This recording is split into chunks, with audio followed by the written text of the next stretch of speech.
सुन्नत मुअक्कदा और गैर मुअक्कदा का जरा बता दें क्या? ये मेरे भाई लोगों ने आप भी ये तकसीमें की हुई हैं, नाम रख लिए हैं, लोग बेचारे बोल चले आए हुए कि पता नहीं मुअक्कदा क्या गैर मुअक्कदा, कुछ भी नहीं बात।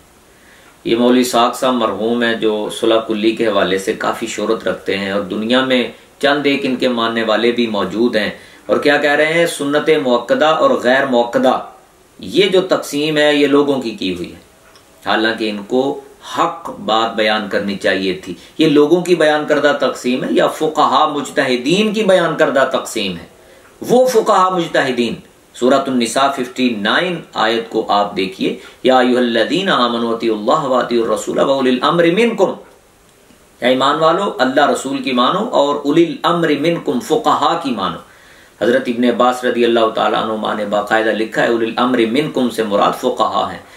ये तकसीम उन फुक़हा मुज्तहिदीन की हुई है जिनकी मानने की अल्लाह रब्बुल इज़्ज़त यहाँ पे बात फरमा रहे हैं, इरशाद फरमा रहे हैं। तो हम तो उनकी इस हवाले से तकसीम करदा चीज़ों को मानते हैं। आप जो हैं वो दोहरा मयार शायद रखते हैं कि आप मुहद्दिसीन की हुई तकसीम कि ये हदीस हसन है, ये हसन लिगैरी ही है, ये हदीस सही है, ये सही लिगैरी ही है, आप उसको तो मानते हैं मगर इसको नहीं मानते।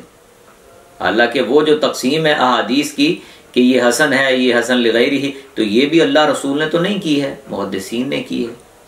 तो उसूल एक रखना चाहिए था ना, दोहरा मयार तो नहीं अपनाना चाहिए था। उनको मानते हो मुहद्दिसीन की तकसीम को और यहाँ पे इनकार करते हो।